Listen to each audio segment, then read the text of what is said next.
Good evening, everyone. I realized in the last couple of broadcasts, even the one where I was happy as hell about the greenhouse, that I pretty much neglected to give anyone out there any music to enjoy. So here is Steve Petronak with Disappointments in the background during this broadcast. Because it's kind of, that's what this broadcast is about. Things I'm disappointed with. Specifically, one major thing. If you can't tell, it's raining and it is windy as hell. Well, it's gusty, I should say. So every once in a while through this, you'll hear the wind blow all that rain against the window next to me. So sorry if it becomes hard to hear me during those times. But my main topic today is disappointment. Mainly disappointment with myself. I don't want to give too much of my location away, but I'm in the state of Washington. I'm originally from cross country. I moved up here a little over 25 years ago. Damn near 26 now in a couple months. I had no idea of any sort when I got here. I got stuck in this podunk retirement village for the first 4 years of my life. Ended up meeting someone, trying to live life. Things didn't work out. So I moved to a city that had the resources I needed to acquire. Birth certificate, ID, social security card, everything I didn't have to prove that I was, that proved that I existed. When I got it, and I got a job trying to save money up so I could go back home. And then I ended up with a kid. Which is funny because I was told for years that I couldn't have kids because of physical trauma I had given myself as a kid. Just being a fucking kid, born in the 80s, raised in the 90s and shit. We were pretty much feral back then. But had a kid, so started a family, started taking care of that. All the money went towards that. I had another one a few years later. Then a few years after that, another one. But paid off all my debts. I got to the point where I was getting enough back on tax returns to make sure that the rent was paid, bills were paid, food's in the cupboard, everyone is taken care of. I have absolutely no reason not to go home, not to visit. And every year I end up talking myself out of it over and over and over again. And it's damn near 26 years ago, last time I saw anyone but my grandmother. She came up to visit my mom, me and my sister a couple times, years and years ago, but that's it. She and my grandfather on my father's side are the only grandparents I've got left. I don't know how much longer I've got that I can put this off.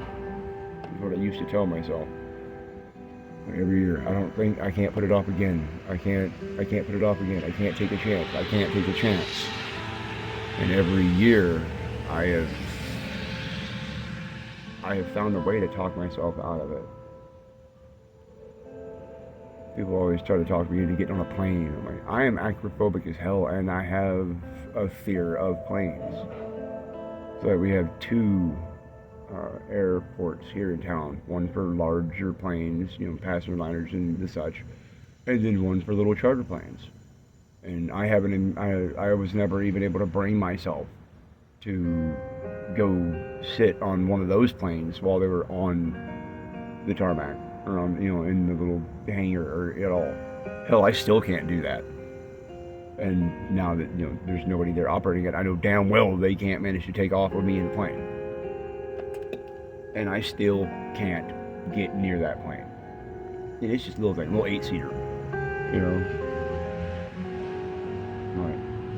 I moved cross country on the bus, and that was a bitch because they sent us the wrong direction for a fourth of the fucking country back to where we started, and then long ways around the edge of the fucking country, which took over a week on a Greyhound. I'm not doing that again.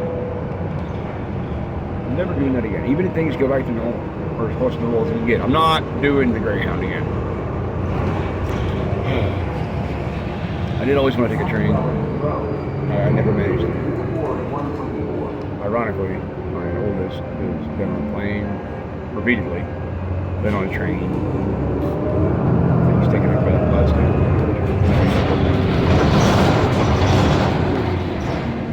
But I always wondered what it'd be like to take a cross-country, train trip. Get pictures and footage of all the scenic routes and the countrysides. I did that now.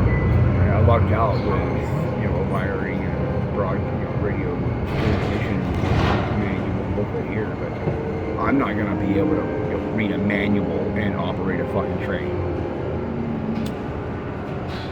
Not to mention if there's any obstacles on the fucking tracks, I'm screwed. Because that means either it's some shit I can't deal with, or it's some shit that's set up like the old school Wild West fucking train robbery. I'd rather not deal with either one of that. That's a wrap.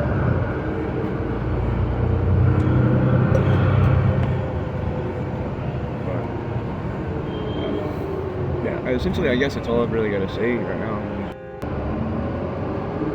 I don't know why I've been holding that in, but I have. It's nice to get it.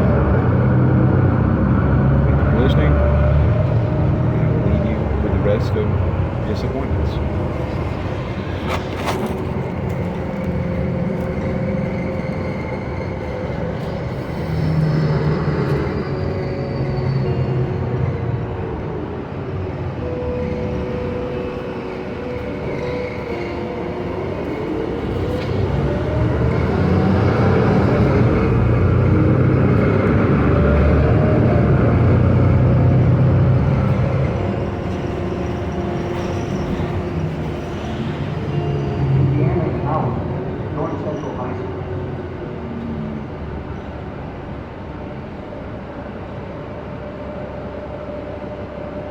I do apologize, ladies and gentlemen.